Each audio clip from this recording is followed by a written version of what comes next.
Hello दोस्तों, स्वागत है आप सभी का आपके अपने यूट्यूब चैनल पर। और आज की इस वीडियो में हम करने वाले हैं बाल विकास और शिक्षा शास्त्र के टॉप 26 क्वेश्चंस। ठीक है, अगर आपने इससे पहले वाले वीडियोस नहीं देखे हैं तो ज़रूर देख लीजिएगा, क्योंकि बहुत इंपॉर्टेंट क्वेश्चन है। आप सीटेट पेपर 1 दे रहे हैं या फिर पेपर 2, दोनों के लिए ही बहुत इंपॉर्टेंट क्वेश्चंस और सिलेक्टेड क्वेश्चंस यहाँ पर मैं करवा रही हूँ।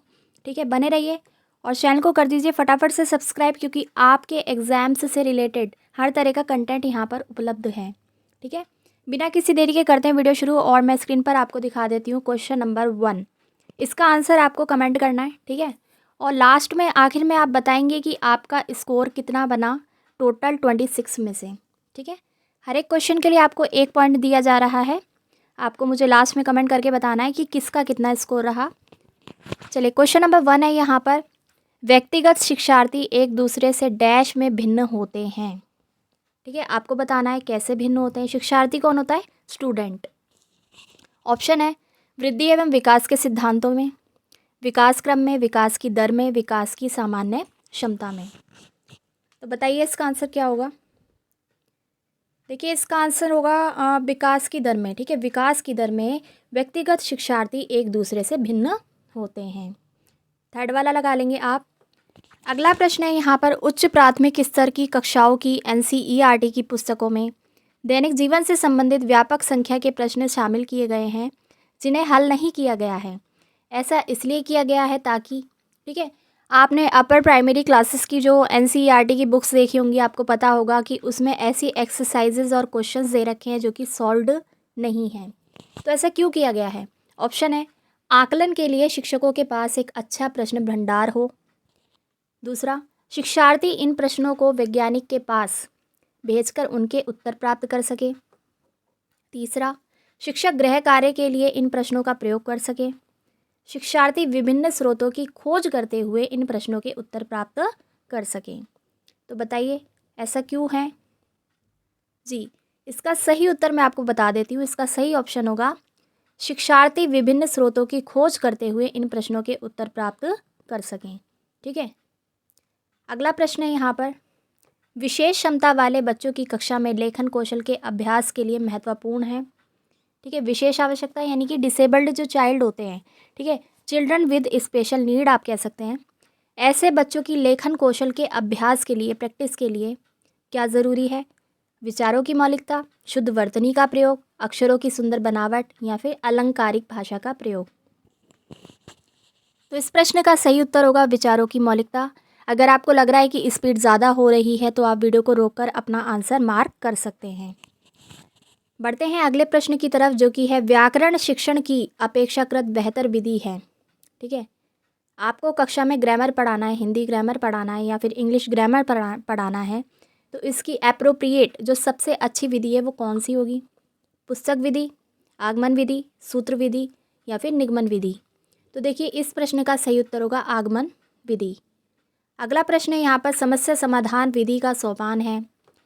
आपको बताना है इनमें से कौन सा सोपान समस्या समाधान विधि का है। सूचनाओं का संग्रहण, समस्या की प्रकृति निर्धारण, आंकड़ों को संगठित करना, निष्कर्ष निकालना। मैं थोड़ा रुक इसलिए रही हूँ ताकि आपको थोड़ा सा समय मिल जाए आंसर लगाने के लिए। तो देखिए, इस प्रश्न का उत्तर होगा निष्कर्ष निकालना। इसे मार्क कर लेंगे आप। अगला क्वेश्चन है, मनुष्य जीवन का आरंभ मूलतः घटित होता है कई कोश, 2 कोश, केवल 1 कोश या फिर कोई कोश नहीं। तो मनुष्य का जो जीवन होता है उसकी शुरुआत कैसे होती है? केवल 1 कोश से। ठीक है, बढ़ते हैं अगले प्रश्न की तरफ, जो कि है भाषा और लिपि के संदर्भ में कौन सा कथन सही है? सही वाला आपको छांटना है। ऑप्शन है किसी भी भाषा को किसी भी लिपि में लिखा जा सकता है। अगला है एक भाषा विशेष को एक लिपि विशेष में ही लिखा जा सकता है। भाषा की समृद्धि के लिए केवल लिपि ही उत्तरदायी है। प्रत्येक भाषा की एक निश्चित लिपि होती है। तो देखिए, भाषा के बारे में आपने काफ़ी बार पढ़ा हुआ है, तो इस क्वेश्चन का आंसर लगाना आपके लिए काफ़ी आसान होगा।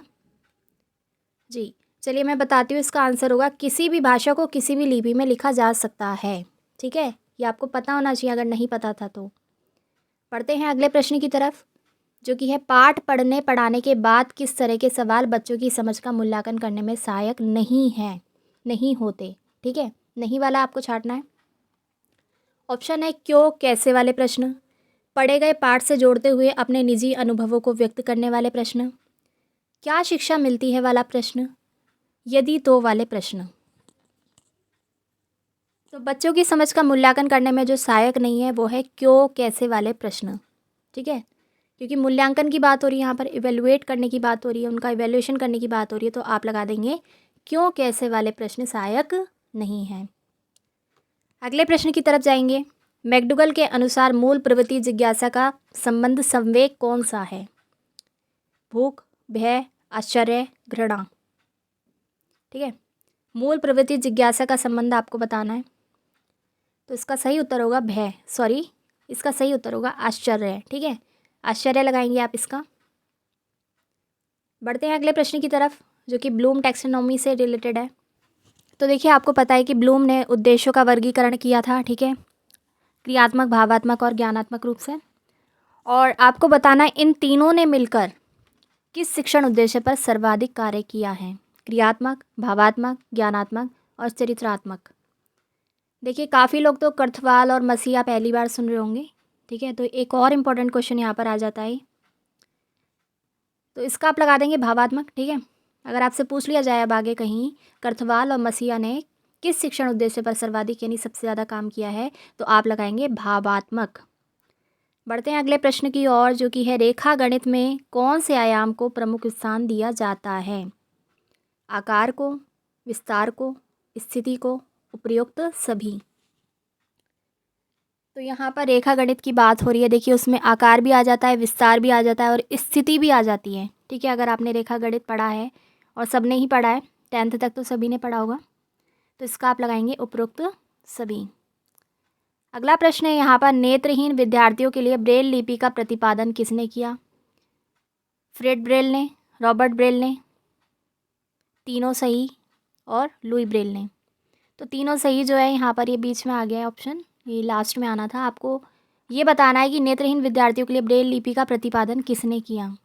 अब आप में से काफ़ी लोग होंगे जो कुछ लगा देंगे, ठीक है, किसी को नहीं याद रहेगा, लेकिन ये जो इसका करेक्ट उत्तर होगा वो होगा लुई ब्रेल, क्योंकि हमने हमेशा ही पढ़ा है और एनसीईआरटी की किताबों में भी आपने पढ़ा हुआ है, आप बच्चों को पढ़ाते भी हैं। बढ़ते हैं अगले प्रश्न की ओर। लॉरेंस कॉलबर्ग विकास के क्षेत्र में शोध के लिए जाने जाते हैं, शारीरिक, कामक, संज्ञानात्मक या फिर नैतिक। तो देखिए कॉलबर्ग का नैतिक विकास का सिद्धांत बहुत ही फेमस और महत्वपूर्ण है, तो आपको याद रखना है, आप इसका लगा देंगे नैतिक। अगले प्रश्न की ओर चलेंगे। गणित शिक्षण के लिए पाठ्य योजना का निर्माण आवश्यक है, क्यों आवश्यक है, छात्रों की कमजोरियों का पता लगाता है, गणित की बात हो रही है, ठीक है, गणित शिक्षण में विषय वस्तु का विकास मुख्य अवस्थित ढंग से किया जाता है, विषय का गुण अध्ययन कराया जा सकता है, शिक्षक को पाठ याद होता है। तो इसका सही ऑप्शन क्या लगाएंगे आप, विषय वस्तु का विकास मुख्य अवस्थित ढंग से किया जाता है, ठीक है, इसलिए गणित शिक्षण में पाठ्य योजना का निर्माण आवश्यक है। बढ़ते हैं अगले प्रश्न की तरफ जो कि है कक्षा 8 के लिए एनसीईआरटी पाठ्य पुस्तकों के अभ्यासों में गतिविधि में प्रयोजना भाग रखने का मुख्य उद्देश्य। देखिए ये भी एप्लीकेशन बेस्ड क्वेश्चन है, आपने देखी होगी 8th क्लास की किताबें, उसमें गतिविधि में प्रयोजना आपको देखने को मिलती है, तो इसके पीछे क्या उद्देश्य रहा होगा। ऑप्शन है प्रायोगिक कौशलों में शिक्षार्थियों का आकलन करना, अधिगम विस्तार के लिए शिक्षार्थियों को अवसर उपलब्ध कराना, ठीक है, आई रिपीट, अधिगम विस्तार के लिए शिक्षार्थियों को अवसर उपलब्ध कराना, आधारभूत संकल्पनाओं की गहन समझ को बढ़ाना, छुट्टियों में शिक्षार्थियों को व्यस्त रखना। बताइए इसका आंसर। तो इस क्वेश्चन का आंसर होगा, सही आंसर होगा अधिगम विस्तार के लिए शिक्षार्थियों को अवसर उपलब्ध कराना। चलते हैं अगले प्रश्न की ओर। निम्नलिखित कथनों में से कौन सा से एक अच्छी विज्ञान कक्षा की ओर संकेत करता है या फिर करते हैं, शिक्षार्थी अपने स्वयं के प्रयोग करते हैं और अपने अवलोकनों को दर्ज करते हैं। बी ऑप्शन है यहाँ पर शिक्षार्थी शिक्षक द्वारा दिए गए निर्देशन प्रदर्शन का अवलोकन करते हैं और उसके चरणों को लिखते हैं। सी है यहाँ पर शिक्षार्थी अधिक प्रश्न पूछने के लिए स्वतंत्र हैं, शिक्षक शिक्षण के लिए पाठ्य पुस्तक के साथ साथ विविध संसाधनों का उपयोग करता है। तो यहाँ पे मैं बता दूँ आपको कि सीटेट हो या केवी का एग्ज़ाम हो या फिर DSSB का एग्ज़ाम हो, तो वहाँ पर ऐसे कथन वाले प्रश्न आपको देखने को मिलते हैं और आपको बताना होता है इनमें से कौन कौन से सही हैं, ठीक है। तो अच्छी विज्ञान कक्षा की बात हो रही है। इस क्वेश्चन को दोबारा से भी आप रीड कर लेंगे। तो मैं आंसर आपको बता देती हूँ, ठीक है। आप अपना आंसर लगा लीजिएगा पहले। चलिए, आंसर होगा इसका, इसमें देखिए बी वाला है, शिक्षार्थी शिक्षक द्वारा दिए गए निर्देशन प्रदर्शन का अवलोकन करते हैं और उनके चरणों को लिखते हैं, ठीक है, ये सही है इसका। और इसका डी वाला भी ठीक होगा, शिक्षक शिक्षण के लिए पाठ्य पुस्तक के साथ साथ विविध संसाधनों का उपयोग करता है। तो इसका मतलब इसमें बी और डी जहाँ पर है वो ऑप्शन बिल्कुल ठीक होगा, ये वाला आप लगा देंगे इसका, ठीक है, बी और डी वाला। बढ़ते हैं अगले प्रश्न की ओर, जो कि है निम्नलिखित में से कौन सा विज्ञान में रूपात्मक आकलन की विशेषता है, मुख्य विशेषता है। विज्ञान में रूपात्मक आकलन की मुख्य विशेषता है। यह अपनी प्रकृति में निदानात्मक है। इसका उद्देश्य है विद्यार्थियों में वैज्ञानिक दृष्टिकोण का विकास करना। इसका उद्देश्य है प्रायोगिक कौशलों को समुन्नत करना। यह वर्ष के अंत में आयोजित किया जाता है, ठीक है। फॉर्मेटिव और सबमेटिव असेसमेंट के बारे में आपने पढ़ा होगा, ये वही चीज़ है। तो इस प्रश्न का सही उत्तर आप लगाएंगे, इसका उद्देश्य है विद्यार्थियों में वैज्ञानिक दृष्टिकोण का विकास करना, ठीक है। चलते हैं अगले प्रश्न की ओर, जो कि राजस्थान के भीनमाल कस्बे से किस गणितज्ञ का संबंध है। बारामिहिर का, श्रीधराचार्य का, ब्रह्मगुप्त का, या फिर महावीराचार्य का। तो अगर बात हो राजस्थान के भीनमाल कस्बे की, तो वहाँ से किसका संबंध है, ब्रह्मगुप्त का, ठीक है, जो कि गणितज्ञ थे। अगला प्रश्न है यहाँ पर, कोई विज्ञान शिक्षिका यानी टीचर अपने छात्रों का विज्ञान प्रक्रमण कौशलों में मूल्यांकन करना चाहती हैं। छात्रों के विभिन्न प्रक्रमण कौशलों का मूल्यांकन करने के लिए नीचे दिया गया है कि कौन सा साधन सर्वाधिक उपयुक्त होगा। साक्षात्कार यानी कि इंटरव्यू, प्रेक्षण सूची, कागज़ पेंसिल का परीक्षण, या फिर प्रश्नावली। तो इसका सही ऑप्शन आप लगा लेंगे प्रेक्षण सूची, ठीक है। बढ़ते हैं अगले प्रश्न की ओर। देखिए इसमें क्या होता है कि आपको सारे ही सही लगते हैं उस वक्त, लेकिन आपको बहुत ही ध्यान से प्रश्न का उत्तर मार्क करना है, वरना गलत हो जाएगा तो आपका नुकसान नहीं होना है, चाहे कोई भी एग्ज़ाम हो।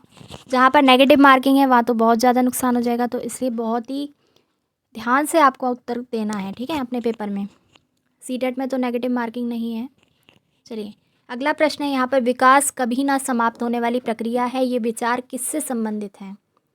अंत संबंध का सिद्धांत, निरंतरता का सिद्धांत, एकीकरण का सिद्धांत, या फिर अंतक्रिया का सिद्धांत। तो देखिए कभी ना समाप्त होने वाली लगातार चलने वाली प्रक्रिया है, तो इसका संबंध है निरंतरता के सिद्धांत से, ठीक है। सिंपल था, बहुत ईजी क्वेश्चन था और इम्पॉर्टेंट भी था।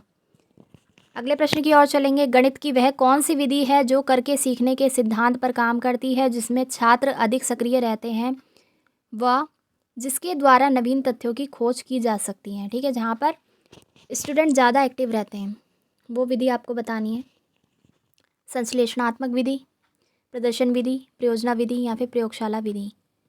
तो सिंपल है, इसका सही उत्तर हो जाएगा प्रयोजना विधि, ठीक है। अगला प्रश्न है यहाँ पर, एक अध्यापक की दृष्टि में कौन सा कथन सर्वोत्तम है, प्रत्येक बच्चा सीख सकता है, ठीक है। कुछ बच्चे सीख सकते हैं, बहुत कम बच्चे सीख सकते हैं, अधिकतर बच्चे सीख सकते हैं, ठीक है। तो आपको सबसे एप्रोप्रिएट वाला आंसर लगाना है, तो इसका मतलब है आप लगाएंगे प्रत्येक बच्चा सीख सकता है। कोई भी टीचर ये नहीं कहेगा कि ये तो बिल्कुल नहीं सीख सकता, ठीक है। चलिए आगे बढ़ते हैं, अगले प्रश्न की ओर चलेंगे। ये निम्नलिखित प्रश्नों में से कौन सा मुक्त अंत वाला प्रश्न है, आपको छांटना है, ठीक है। दिन के समय उल्काएं दिखाई नहीं देती, कारण सहित व्याख्या कीजिए। मान लीजिए यदि चंद्रमा अपना स्वयं का प्रकाश उत्सर्जित करता तो क्या तब भी इसकी कलाएं होती। चंद्रमा अपनी आकृति प्रतिदिन क्यों बदलता है। अगला ऑप्शन है इसमें, व्याख्या कीजिए कि हम सदैव चंद्रमा का एक ही पक्ष क्यों देखते हैं, ठीक है। तो इसका सही उत्तर हो जाएगा, जो मुक्त अंत वाला प्रश्न है वो है, मान लीजिए यदि चंद्रमा अपना स्वयं का प्रकाश उत्सर्जित करता तो क्या तब भी इसकी कलाएं होती, ठीक है। इन सब की जानकारी आपको होनी चाहिए, कौन से वस्तुनिष्ठ हैं, कौन से मुक्त अंत वाले हैं, ठीक है।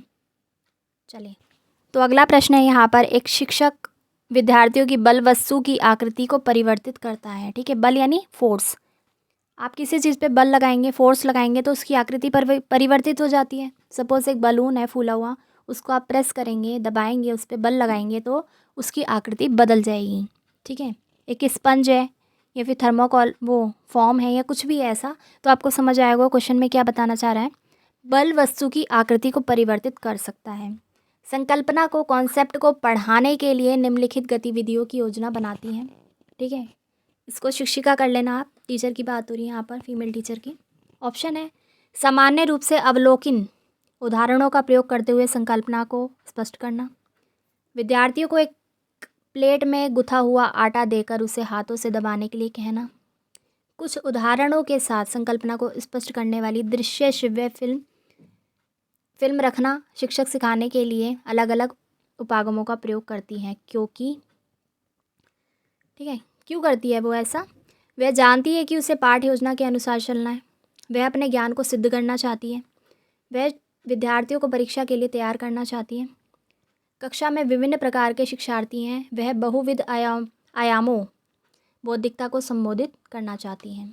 ठीक है, तो यहाँ पर 3-4 एग्जाम्पल आपको दे दिए ABC करके कि एक टीचर जो है बल द्वारा जो है आकार परिवर्तित होता है, ये पढ़ाने के लिए इन 3 चीज़ों का प्रयोग करती है अपनी कक्षा में। तो वो क्यों करती हैं?